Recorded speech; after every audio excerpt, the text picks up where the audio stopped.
Hello बच्चों, कैसे हो आप लोग? आज आपके सामने एक नया टॉपिक लेके आया हूँ। इस टॉपिक में क्या है? Use of C. यूज माने प्रयोग, ऑफ माने का, सी माने सीखा। सी का प्रयोग कैसे किया जाए? हम लोग जब पढ़ रहे होते हैं तो सी को कहाँ सा पढ़ा जाए और सी को कहाँ का पढ़ा जाए, इसको जानना जरूरी है ना?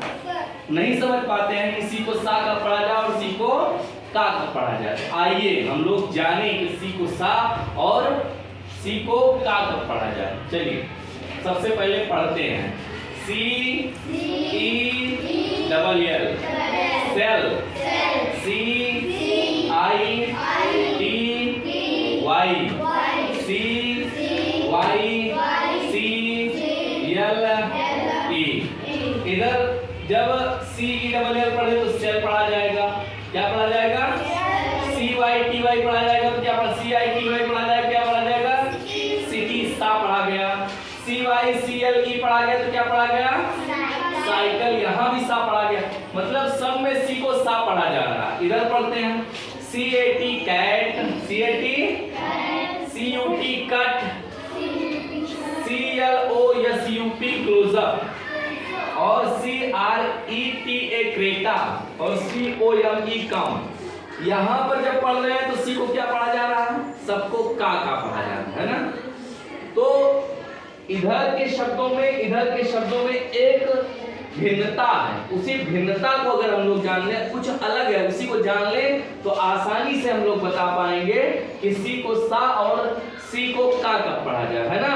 तो यहाँ पर ये जानना दें। यहाँ पर सी के बाद क्या लिखा है? ई लिखा है। क्या लिखा है? सी के बाद आई लिखा है। यहाँ सी के बाद वाई लिखा है। तो जब भी सी के बाद क्या आ जाए? आई ई आ जाए। क्या आ जाए?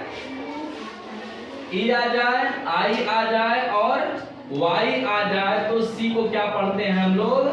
का पढ़ते हैं। क्या पढ़ते हैं? सा। क्या पढ़ते हैं? सा पढ़ते हैं, है ना? जब सी के बाद ई आए या आई आए या वाई आए तो सी को हम सा पढ़ते हैं। और इधर आइए, इधर भी यही स्थिति है। इधर ये है कि अगर सी के बाद ए आ जाए, यू आ जाए, ओ आ जाए या कोई भी कॉन्सोनेंट आ जाए, क्या आ जाए? कोई भी कॉन्सोनेंट आ जाए तो सी को क्या पढ़ा जाता है? का पढ़ा जाता है। ठीक है, समझ गया कि नहीं समझे? कोई भी व्यंजन, जैसे यहाँ पर देखिए सी वाई सी एल ई, तो यहाँ पर सी के बाद वाई आया तो इसको सा पढ़ा जाता है, लेकिन सी एल ई लिखा तो इसको कल पढ़ा जाता है, साइकिल, है ना? समझ गया कि नहीं समझे? तो इस तरह से हम आसानी से जब भी पढ़ रहे होंगे, अगर इतना चीज ध्यान दें कि ई आई वाई सी के बाद है तो उसे सा पढ़ेंगे, और सी के बाद अगर ए यू ओ और कॉन्सोनेंट है तो क्या पढ़ेंगे? का पढ़ेंगे। इस तरह से हम लोग सी का प्रयोग कर सकते हैं और अब पढ़ने में दिक्कत नहीं होगी। पढ़ लेंगे कि नहीं पढ़ लेंगे? चलिए, वेरी